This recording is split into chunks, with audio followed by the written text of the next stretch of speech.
Hello बच्चों, कैसे हैं। आज हम सीखेंगे how to find geometrical isomer. ठीक है, तो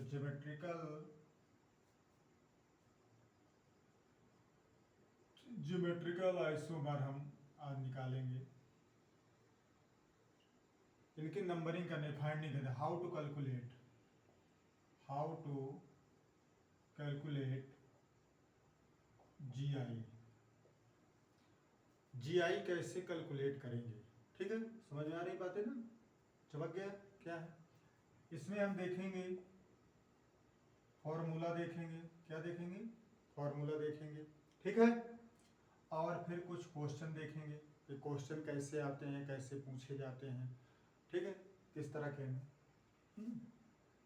तो ये तो पता ही है कि जीआई वाले, पहले तो सबसे पहला कंडीशन है कि जीआई शो करेगा या नहीं करेगा कंपाउंड। तो उसका तो यही पता करना है कि जीआई शो करेगा या नहीं करेगा। तो उसके लिए क्या होता है, एक ही कार्बन पर दो डिफरेंट कंपाउंड हो, रिस्ट्रिक्टेड रोटेशन हो, ये सारी चीज़ें देखनी है हमको। तब इसके बाद हम कैलकुलेट करेंगे नंबर आप। ठीक है, तो ध्यान दीजिएगा। ठीक है, बातें समझ में आ रही है ना। हाँ, तो अब देखो, सपोज दैट, देखो मान लिया आप पहचानेंगे कैसे। कार्बन कार्बन डबल बॉन्ड है, हाँ? एक तरफ Cl लग गया, H है, Cl है, H है। तो एक कंपाउंड के दो बनते हैं, एक सिस और एक ट्रांस बनते हैं। ठीक है, तो ये कैसा है, दोनों सेम साइड है, ये आपका सिस हो गया। ठीक है, अगर यही आपका अलग अलग टाइप का होगा, ट्रांस में कर देता हूं मैं। अब देखो, ये इसका एरियल डिस्टेंस भी डिफरेंट होना चाहिए। ठीक है, तो ये कैसा है आपका, ट्रांस है। तो सिस ट्रांस, एक कंपाउंड के दो जीआई बनते हैं, ज्योमेट्रिकल आइसोमर बनते हैं, दो बनते हैं, एक सिस और एक ट्रांस। समझ में आ रही बात है ना। तो ये चीजें देखो, इस कार्बन को पकड़ लो तो इसके दोनों ग्रुप अलग अलग हैं, इस कार्बन को पकड़ लो तो ये दोनों ग्रुप अलग अलग हैं। तो पहले, फिर इसके बाद क्या देखना है, रिस्ट्रिक्टेड रोटेशन देखना है। अब सिस तो बन जाता है, लेकिन ट्रांस बनाना थर्मोडायनेमिकली बड़ा मुश्किल होता है, और क्लासरूम मैंने पढ़ाया है पिछले क्लासरूम में। ठीक है, तो ये बातें समझ में आई। चलिए,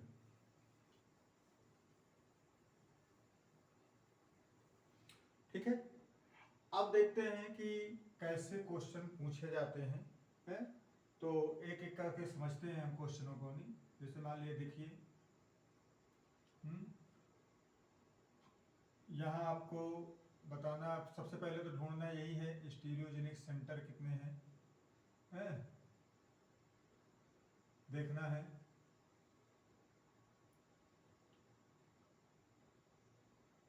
इस कार्बन के कितने हो गए, H।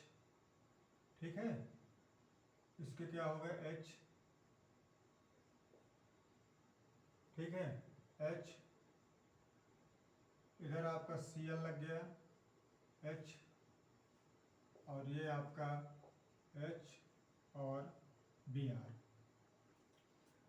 तो सबसे पहले आपको ये देखना है कि इनके स्टीरियोजेनिक सेंटर कितने हैं। स्टीरियोजेनिक सेंटर ढूंढना है और ये पता करना है कि ये अनसिमेट्रिकल है या सिमेट्रिकल है।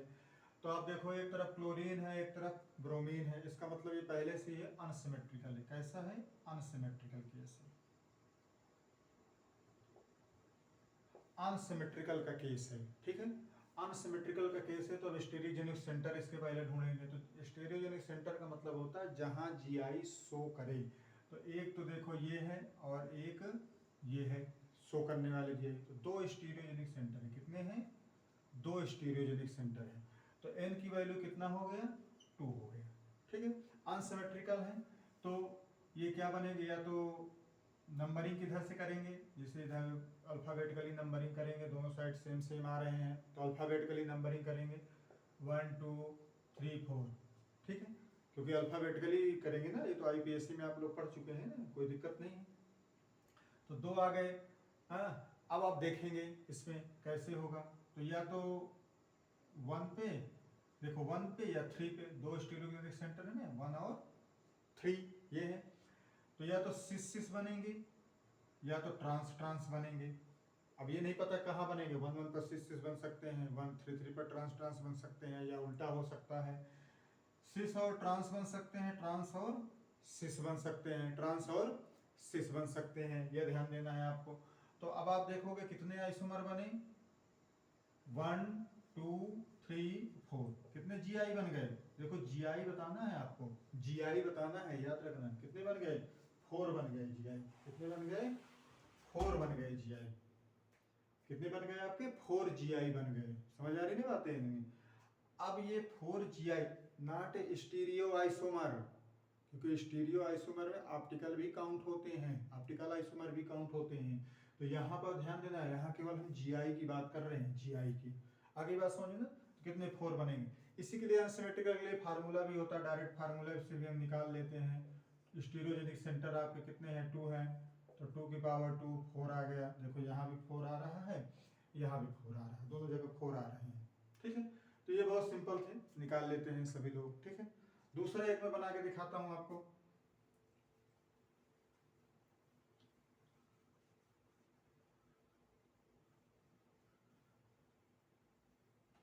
ठीक है, दूसरा देखो,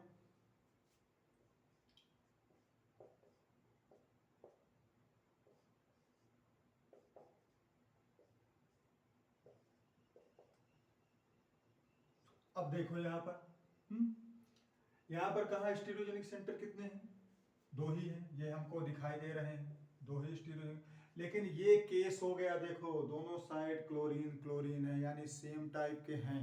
तो ये कैसा केस हो गया, सिमेट्रिकल का केस हो गया। कैसा हो गया, सिमेट्रिकल का केस हो गया। कैसा हो गया, ये सिमेट्रिकल का केस हो गया। समझ रहे हैं ना बात को, नहीं बीच से खड़े हो जाओ, दोनों साइड एक ही, इधर यहाँ से आप इधर चले जाओ, यहाँ से आप इधर आ जाओ, तो दोनों साइड का केस वही होता है। ठीक है, तो इनके काउंट करने के लिए कैसे बनेंगे, अब यहाँ पर ध्यान देना है। तो देखो अब तो किसी, अब नंबरिंग यदि आपको करना है तो किसी भी साइड से कर सकते हो, इधर भी क्लोरीन इधर भी क्लोरीन है, किसी भी साइड से नंबरिंग हो सकती है।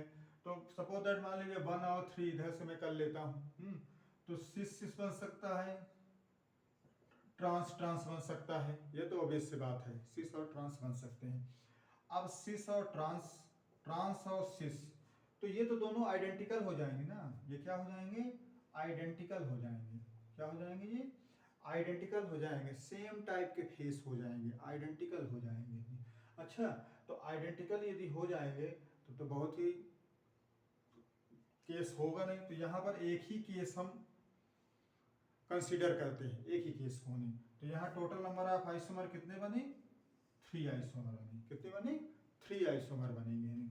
अब आपको पता है कि अगर अनसिमेट्रिकल वाला केस है तो वहाँ कुछ नहीं कम होता है, जबकि सिमेट्रिकल वाला केस में कुछ कम होता है। ठीक है, कैसे होता है, तो फार्मूले में देखा, अब इसका भी फार्मूला होता है, इसका भी फार्मूला मैं आपको बता देता हूँ। ठीक है, ये बातें समझ में आई ना, ये बातें समझ आ गई। अब देखो मैं इसका फार्मूला बता देता हूँ आपको, फार्मूले से भी सॉल्व कर लीजिए। अभी आप देखिएगा बहुत ऐसी जगह जहाँ फार्मूला यूज नहीं होता है, उसके लिए मैं 2-3 फेमस क्वेश्चन आपको बताऊंगा। नहीं तो आप देखिए इसका फार्मूला देख लीजिए जीआई का, सिमेट्रिकल केस के लिए, अनसिमेट्रिकल केस के लिए आपने देख लिया था। सिमेट्रिकल केस के लिए क्या होगा, 2n-1 2p-1, ये फार्मूला होता है। अब p अलग अलग वैरी करता है, अगर n की वैल्यू इवन है, क्या है, इवन है, तो n/2 हो गया। अगर p की वैल्यू ओड है, ये n की वैल्यू ओड है, तो n+1/2 कर देते हैं। चलिए निकाल के देखते हैं, इसमें कितना n की वैल्यू है, 2 है, 2 स्टीरियोजेनिक सेंटर है ना, 2 है, n की वैल्यू कितनी है, 2 है। ठीक है, बात समझ में आ गई। चलो यहाँ रखिए, आप पुट करिए वैल्यू, कर दीजिए, पुट करिए वैल्यू, तो GI कितने आ जाएंगे, 2 1। ठीक है, आगे बात समझें, प्लस p, ये 2 है, तो 2/2 1, यानी कि आपको क्या आ जाएगा, 1-1, ये हो जाएगा, 1-1 हो जाएगा। तो कितना आ गया, 2 की पावर 1 प्लस 2 की पावर 0 हो गया। अब आपको देखना है किसी भी संख्या का पावर यदि 0 होता है तो हम हमेशा 1 कंसीडर करते हैं। ठीक है, तो 2 + 1 = 3। अभी देखो वैसे भी काउंट करके हमने देखा था कि 3 ही आ रही थी आपके आइसोमर, यहाँ भी देखो 3 आ रहे हैं। तो ये ढेर सारे फार्मूले हो गए, आप इसको लिख लीजिए, ठीक है। फिर मैं क्वेश्चन देता हूँ कुछ, और कुछ ये भी बताऊंगा कि क्वेश्चन कैसे होते हैं क्या नहीं होते हैं, तो ये चीज़ ध्यान देना है, ठीक है। लिखो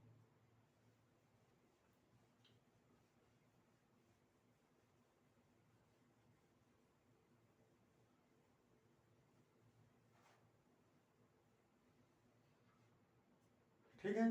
ये अब देखो क्वेश्चन देखो, 1 2 3 4 5 6 7 8, ये एक क्वेश्चन बहुत ही फेमस क्वेश्चन पूछा जाता है।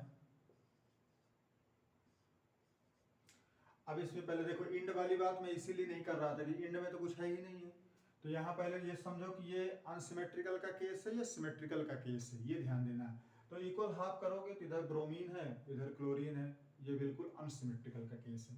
तो पहली चीज आप समझ गए ये किसका केस है, अनसिमेट्रिकल का केस है, बिल्कुल से अच्छी तरह समझ गए, ठीक है। अब अनसिमेट्रिकल समझ में आ गया, तो इसका मतलब है कि स्टीरियोजेनिक सेंटर खोज लो, काम हो जाएगा। एक स्टीरियोजेनिक सेंटर, दो stereogenic centre, 3 stereogenic centre, 3 stereogenic centre है, तो n की वैल्यू कितनी हो गई, 3 हो गई, ठीक। अब फार्मूला आपको पता है अनसिमेट्रिकल वाला, 2 की पावर n कितना हो जाएगा, 2 की पावर 3 8 आ जाएगा। बड़ा सिंपल है निकालना, बस केवल आप स्टीरियोजेनिक सेंटर खोज लीजिए और ये पता कर लीजिए कि सिमेट्रिकल है या अनसिमेट्रिकल। तो अनसिमेट्रिकल मतलब समझ में आया कैसे पता करना है, इक्वल हाफ में खड़े हो जाओ, कोई जरूरी नहीं कि नंबर ऑफ कार्बन ऑड है इवन है, इससे कोई लेना देना नहीं है, इंड से भी कोई लेना देना नहीं, बस ये देखना है कि दोनों साइड ग्रुप अलग आ रहे हैं कि नहीं आ रहे हैं, ठीक है। समझ में आ गई बात।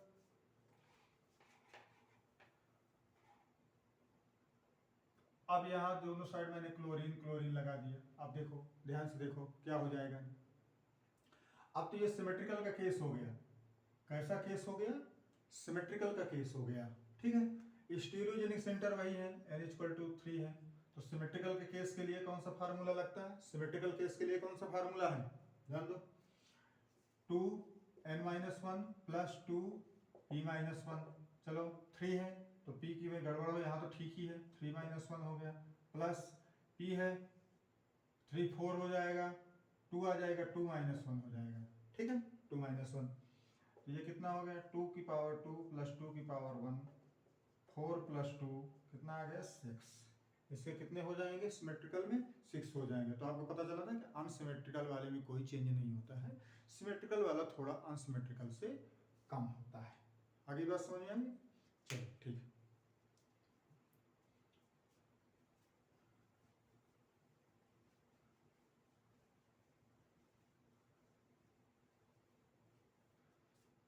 अब देखिए ढेर सारे क्वेश्चन होते हैं, अब देखो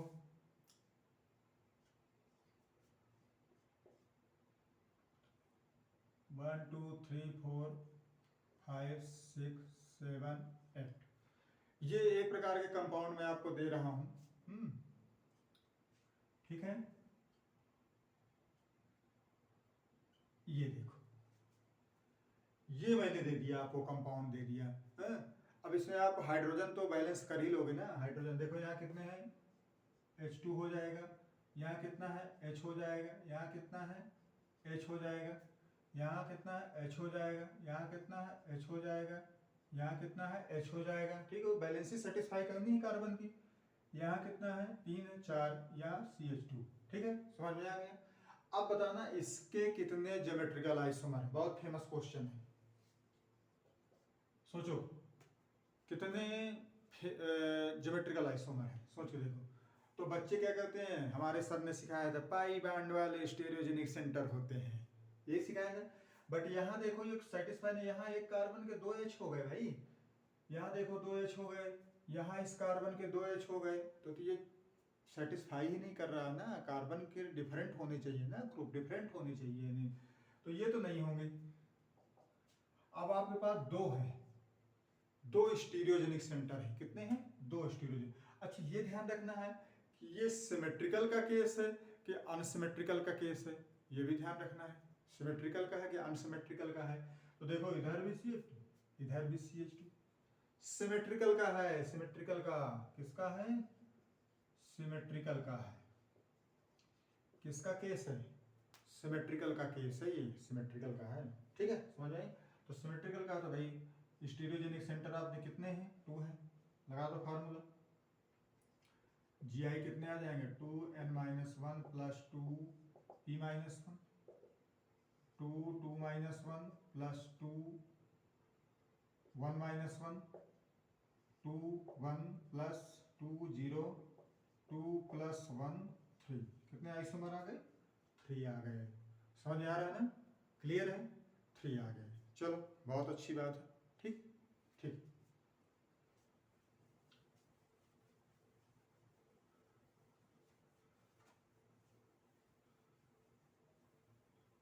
आ रही है बातें, समझ में आ रही हैं पूरी तरह से, ठीक है, समझ में आ रही बातें। अब दूसरा देखो, मैं देता हूं आपको ने, देखो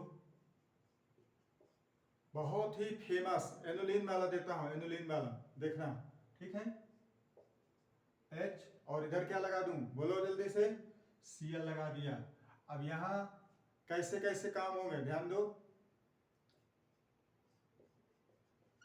चलो ये क्वेश्चन है, निकालो इसके कितने आइसोमर होंगे। पहले तो पहचानो कि है क्या है, और बढ़ा दे क्वेश्चन को, चलो और बढ़ा देते हैं। ये क्वेश्चन को मैंने बढ़ा दिया, ठीक है, आगे बात सुन, क्वेश्चन को मैंने बढ़ा दिया। अब खोजो, तो देखो ये एनुलिन वाला केस है, इसमें एक मैं कई बार पढ़ाया था, नोट लिखा देता हूं। इवन नंबर डबल बॉन्ड जो होंगे ना, वो GI को शो नहीं करेंगे। इवन नंबर पाई वाले डबल बॉन्ड जो होंगे GI शो नहीं करते हैं, तो यहाँ कोई स्टीरियोजेनिक सेंटर नहीं है, क्योंकि देखो एक XY प्लेन में होगा तो एक YZ प्लेन में होगा, एक XY प्लेन में होगा तो एक YZ प्लेन में होगा, तो यहाँ तो कोई स्टीरियोजेनिक सेंटर बनेगा ही नहीं। एनुलिन वाला केस और ओड नंबर वाले, ओड नंबर ये डबल बॉन्ड या पाई जो होते हैं ये GI शो करते हैं, ये याद रखना। ऐसा ही काम स्पाइरो में भी होता है, ऐसा ही काम बाइफेनाइल में भी होता है, याद रखना, स्पाइरो में भी होता है, बाइफेनाइल में भी होता है, तो कंफ्यूज मत होइएगा नहीं, ठीक है। बट यहाँ एक स्टीरियोजेनिक सेंटर मिल गया हमको, यहाँ एक स्टीरियोजेनिक सेंटर हमें मिल गया। अब ये केस कैसा है, देखो इधर क्लोरीन, इधर ये है, डिफरेंट है, तो ये केस कैसा है, अनसिमेट्रिकल का है। कैसा है, अनसिमेट्रिकल का केस है। कैसा है, अनसिमेट्रिकल का केस है बेटा ये। तो n की वैल्यू यहाँ कितनी आ गई, n की वैल्यू कितनी है, 1 है, तो 2 की पावर n, 2 की पावर 1, 2 आ गया। कितने इसके होंगे, GI कितने होंगे, 2 होंगे। कितने होंगे GI, 2 होंगे। अभी बात समझ में, ये इवन नंबर और नंबर वाला याद रखना। स्पाइरो बाइफेनाइल किसके किसके लिए होता है, लिख दूं मैं, एनुलिन, स्पाइरो, बाइफेनाइल, ये सब में काम आएगा, ध्यान देना। स्पाइरो, एनुलिन, बाइफेनाइल जो पिछले क्लास में पढ़ाया था, याद रखो, ठीक है। ये बात समझ में आई। अच्छा,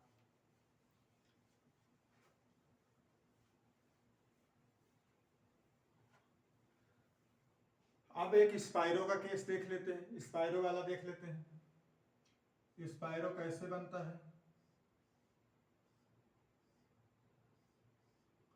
यहाँ जो कार्बन होता है कितने डिग्री का होता है, 4 डिग्री का, बहुत ही मिनिमम होता है। कितना होता है, 4 डिग्री का होता है।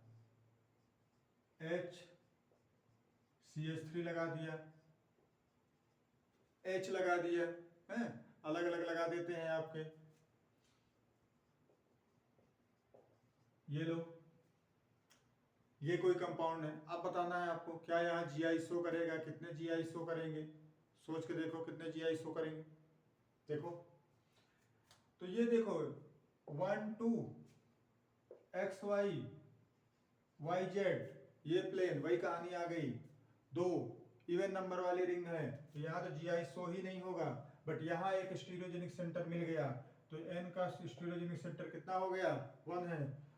अब ये सोचना है सिमेट्रिकल है या अनसिमेट्रिकल है, CH3 है, इधर ये Cl है, अनसिमेट्रिकल है। अनसिमेट्रिकल है, अनसिमेट्रिकल है तो क्या हो जाएगा 2 की पावर n, 2 की पावर 1, 2 आ जाएंगे, कितने आइसोमर आ जाएंगे 2 आ जाएंगे, एक सिस बनेगा एक ट्रांस बनेगा। समझ गए? अगर ये ऑड नंबर आप होते तो कोई कहानी दूसरी होती, स्टीरियोजेनिक सेंटर बन जाते। ठीक, बस समझ आ रही ना? चलो, जेईई मेंस में ऐसे सवाल पूछ लिए जाते हैं, बहुत ज्यादा नहीं है, जेईई मेंस में सवाल पूछ लिए। जैसे एक और फेमस सवाल मैं आपको बताऊं,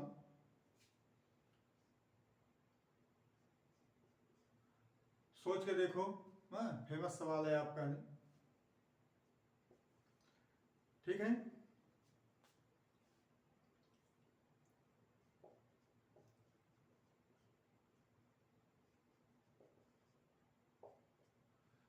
इसमें बताना पड़ेगा आपको कितने बनेंगे कितने नहीं बनेंगे।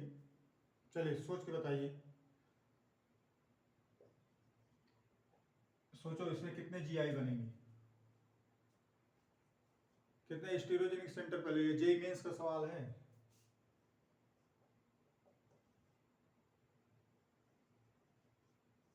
जेईई मेंस में ऐसे सवाल बहुत ही फेमस सवाल पूछ लिए जाते हैं। तो यहाँ देखो कोई बन ही नहीं रहा क्योंकि ये काम ही नहीं करेगा, एक ही है, ध्यान दो बात को, करेगा नहीं हो पाएगा, सेटिस्फाई नहीं कर रहा भाई ये, ठीक है। तो यहाँ केवल एक ही बनेगा n=1। ये क्या है, अनसिमेट्रिकल वाला केस है, अनसिमेट्रिकल वाले केस हैं तो 2 की पावर n, 2 की पावर n 2, एक सिस बनेगा एक ट्रांस बनेगा।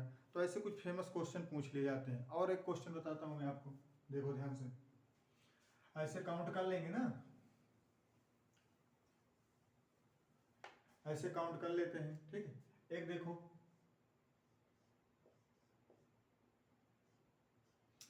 यहाँ आपको जोड़ देने हैं, क्या जोड़ देना है देखो ध्यान से, CH3 जोड़ दिया, ठीक है।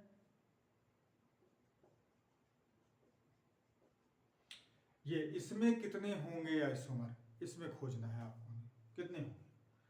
तो एक तो ये साफ साफ दिखाई दे रहा है स्टीरियोजेनिक सेंटर, ये है आप एक ये रिंग वाला स्टीरियोजेनिक सेंटर है, 2 स्टीरियोजेनिक सेंटर है। यहाँ केस क्या है, एक तरफ मिथाइल है, एक तरफ ये वाला पूरा ग्रुप है। अनसिमेट्रिकल का केस है तो 2 की पावर n, 2 की पावर 2 कितने हो जाएंगे 4 हो जाएंगे, सिस टिस बनेंगे, ट्रांस ट्रांस बनेंगे, सिस ट्रांस बनेंगे, ट्रांस सिस बनेंगे। ऐसे करके देख लेते हैं। तो बहुत ही फेमस ये भी क्वेश्चन आया हुआ था। अब क्या होता है, कुछ क्वेश्चन ऐसे होते हैं जहां पर ये फार्मूला यूज ही नहीं होता। जैसे क्वेश्चन आ गया, देखो देखना, नंबर ऑफ जीआई और इन 1, 2, 3 ट्राई क्लोरो, किसे पूछ लिया जाता है, ट्राई क्लोरो प्रोपेन। अब यहाँ पर फार्मूला आपका काम नहीं करता है। अब बताओ, कुछ बच्चे कहते हमारे सर ने बताया था कि n नंबर आप होते हैं, याद कर लो, ऐसा नहीं होता यहाँ पर। यहाँ पर ध्यान देना होता है आपको। देखो ये 1, 2, 3 ट्राइक्लोरोप्रोपेन, ठीक है। अब यहाँ पर ये काम नहीं करेगा, HH वाले होते हैं, कोई बात नहीं होती है, sp3 वाले होते हैं, ठीक है। अब यहाँ एक बेच पे बनता है, एक डैश पे बनता है, एक बेच पे एक डैश पे बनता है। तो यहाँ पर याद रखना होता है कि जितने होते हैं उनका हम आधा कर देते हैं। क्या करते हैं, तो देखो यहाँ 3 है ना, तो y+1/2 ऑड नंबर वाले के, ये ऑड नंबर के लिए बहुत सिंपल फार्मूला, ऑड नंबर के लिए। इवन नंबर के लिए क्या होता है, y/2 इवन नंबर के लिए। जहां वेज डैश वाली कहानी आ जाए बनाने की जरूरत नहीं है, याद करने की जरूरत नहीं है, परेशान मत होइए, ठीक है। कोई विशेष इतनी बड़ी बात नहीं होती है। तो ये वाला फार्मूला आप याद रखिए, मैंने आपको दे दिया फार्मूला, बहुत ही सटीक फार्मूला आपको बता दिया। तो यहाँ देखो 3 है ना, तो y प्लस कितने बनेंगे, 3 है तो वैल्यू कितनी हो जाएगी 3+1/2 कितना हो गया 4/2, 2, यानी कि बेज डैश वाले 2 ही बनेंगे। एक बार बेज में ले जाओ, एक बार डैश में ले जाओ, तो यहाँ पर कितने जीआई हो जाएंगे 2 हो जाएंगे। बनाने की ज़रूरत नहीं है, ज़्यादा परेशान होने की ज़रूरत नहीं। ये वाला फार्मूला आप याद रखिएगा, सिंपल सा चीज़ है। कब तक बनाएंगे आप, परेशान हो जाएंगे।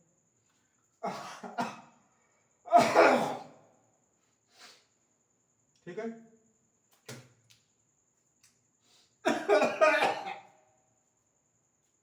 ठीक है, अब यहीं पर एक और फेमस सवाल आ जाता है। ठीक है, इसको मिटाता हूं मैं। 1 2 3 4 टेट्रा क्लोरो ब्यूटेन क्या आ जाता है, टेट्रा क्लोरो ब्यूटेन वाले आ जाते हैं। ठीक, ये देखो सबको मैंने ऊपर बना दिया है,